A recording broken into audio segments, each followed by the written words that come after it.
I always used to underestimate karma. People would say karma is real and slaps back, and I always just thought it was all a big joke. I believed that not all actions had consequences, and that sometimes, even if you did the worst thing in the universe, you would not get any bad payback. Until it happened to me. I'm currently homeless and living in a motel. I did the most horrible thing ever. I betrayed my husband trust, or should I say ex-husband, since we're getting a divorce.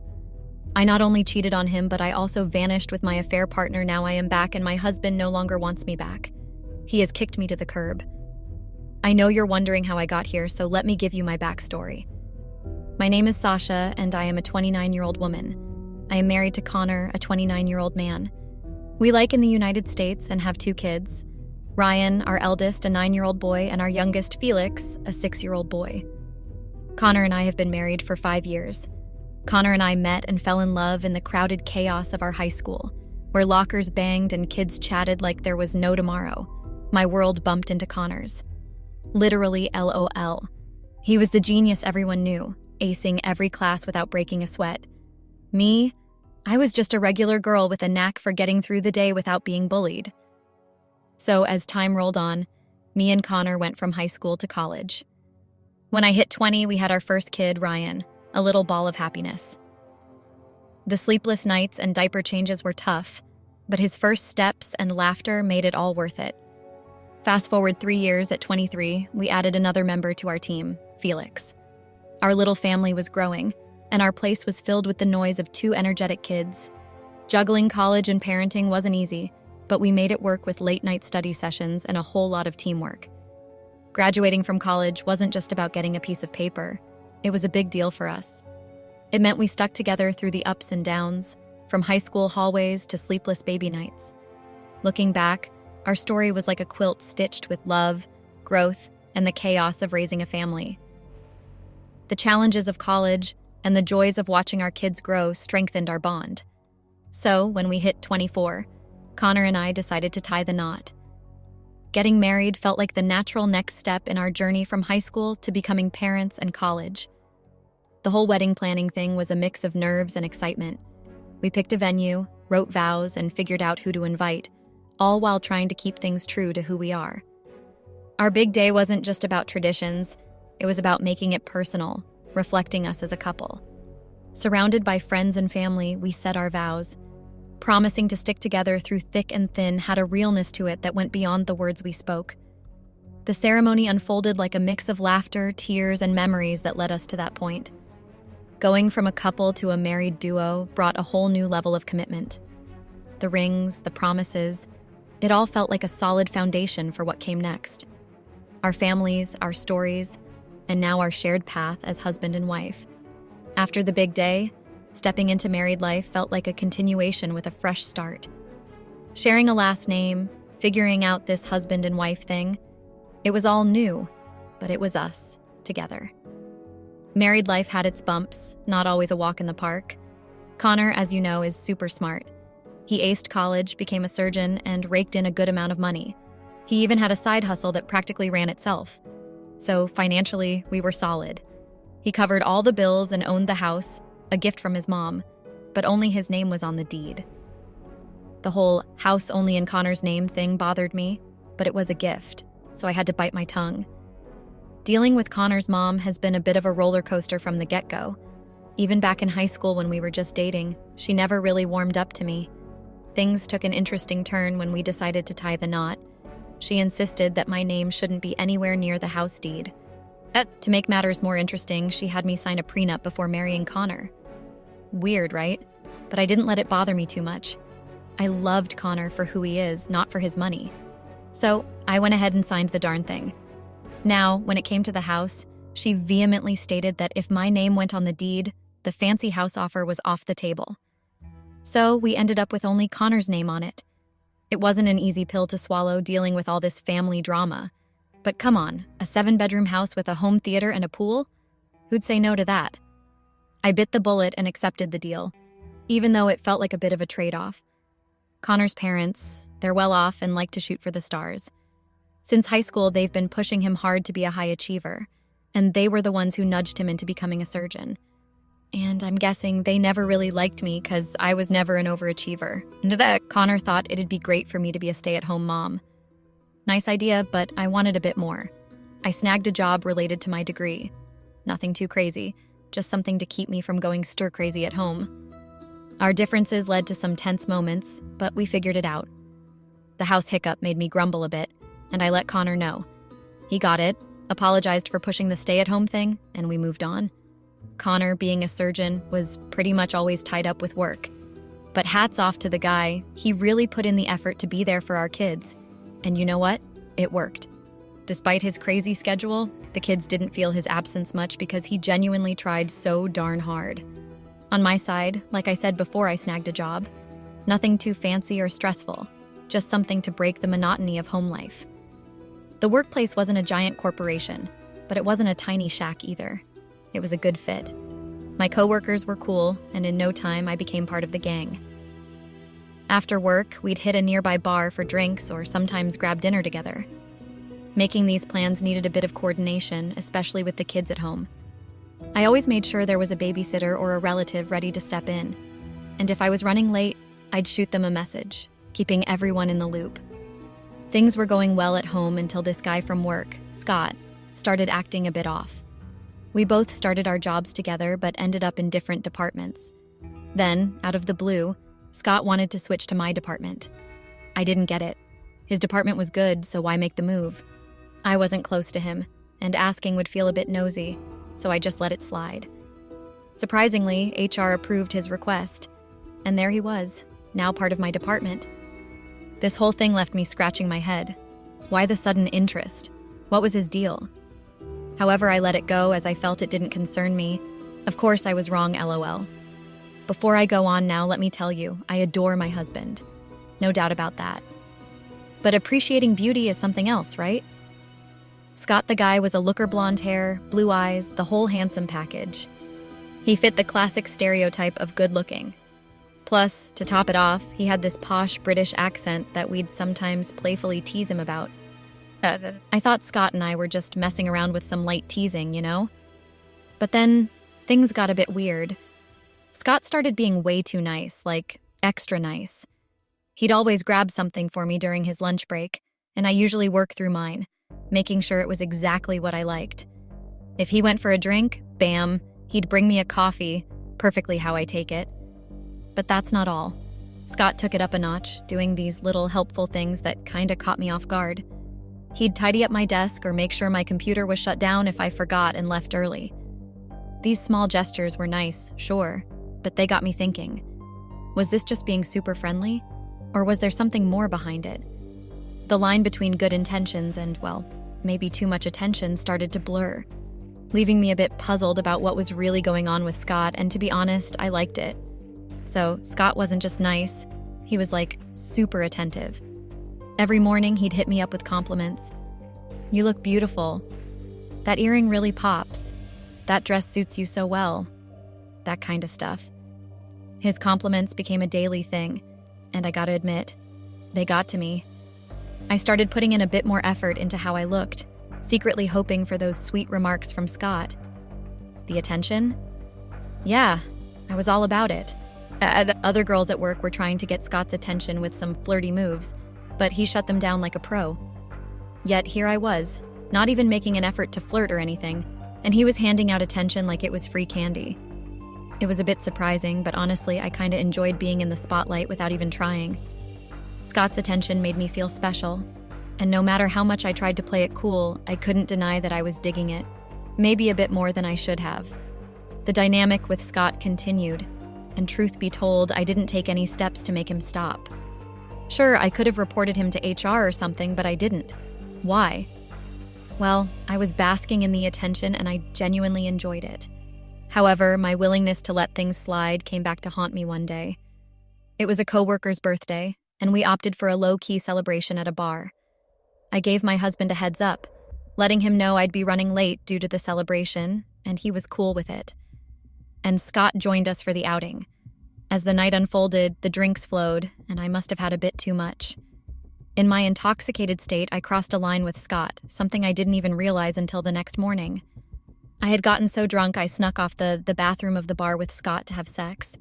So basically, I cheated on my husband with Scott. I was so out of it that I couldn't even drive, and Scott ended up dropping me off at home after our indiscretion in the bar's restroom.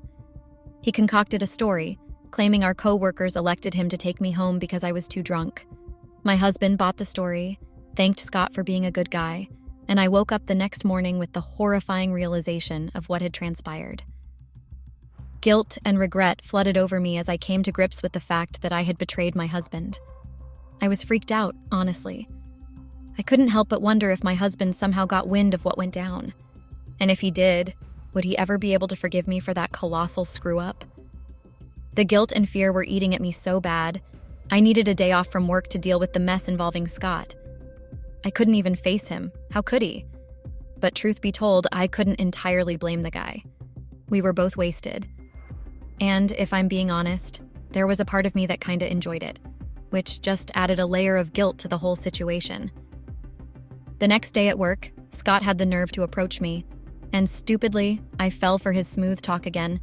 He spun this story about how what went down wasn't wrong and it wasn't my fault. Blaming it on both of us being drunk, he then dropped the bomb that he'd love to keep it going. Classic move. He also threw in the line about my husband not measuring up in the bedroom, and against my better judgment, I bought into it. Our bedroom struggles with my husband were real. His crazy schedule, balancing work and dealing with the kids, meant he had little time for me, leaving me unsatisfied. I asked Scott for some time to think, and he reluctantly agreed. But by the end of the day, I made a dumb move.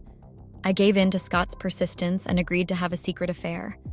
Looking back, I know what I did was really dumb and heartless. If I could go back, I'd undo it, but that's just not how life works. So let me continue. Scott and I got into this secret affair. It felt wild and liberating. I stopped bothering my husband for intimacy because, well, Scott took care of that, and it made me feel happier. This secret thing went on for a few weeks until Scott hit me with a bomb. Out of nowhere, Scott says he's not cool with sharing me and drops the bomb that he wants me to leave my husband. It caught me off guard. He's asking for a divorce. I hesitated, pointing out that was crazy, but Scott wasn't having it. Instead, he floats this idea of us taking a few months off to go to Spain, something he claims he's always wanted to do. I'm shocked. Being the practical one, I ask how we could even afford such a trip. Scott's genius plan? Dip into my husband's money. My husband was rich after all, was he not? However, I immediately explained to Scott why it would be impossible to take the money from my husband. My husband was rich, yes, but we had separate funds. He took care of all the bills, and so we never really had a need for a joint account. So we keep our funds separate. Of course, he buys me stuff, and when I need money, he always gives me, but asking him for a huge amount so I can leave and travel to Spain is just not going to happen. Now, this is where it got even more nuts. Scott suggests we combine our savings for this grand adventure. Logically, it made zero sense, but Scott's had this knack for making the dumbest ideas sound like pure genius. Against my better judgment, I got hooked on this wild dream of a thrilling life with Scott and the promise of Spain. So, like I've said before, it was literally a very dumb idea. Somehow, had this knack for making the most idiotic things sound like the deal of a lifetime, and I fell for it. I decided to cash in on some diamonds my husband had bought me. These gems were no joke, pretty pricey stuff. Selling them brought in a good chunk of money, but we were hungry for more because, Spain isn't exactly cheap. We handed in our 1-month notice at work, snagged our final paychecks, and then with the cash from the jewelry and our savings, we had a pretty decent pile. The plan? Leave in about a week. I packed a bag, kept things on a low, and threw in only the basics, like clothes. Scott held on to all the money we had. During that week, reality hit me. I felt a surge of emotions because, I was about to leave my kids and my husband. My husband even picked up on my weird behavior and asked me about it.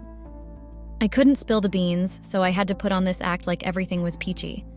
I didn't even let him in on the fact that I quit my job, knowing he'd want an explanation. Luckily, he was super busy, making it easy to keep our grand escape under wraps. So fast forward a week, and there I was, jetting off to Spain with Scott, literally leaving my family behind for some escapade with my affair partner.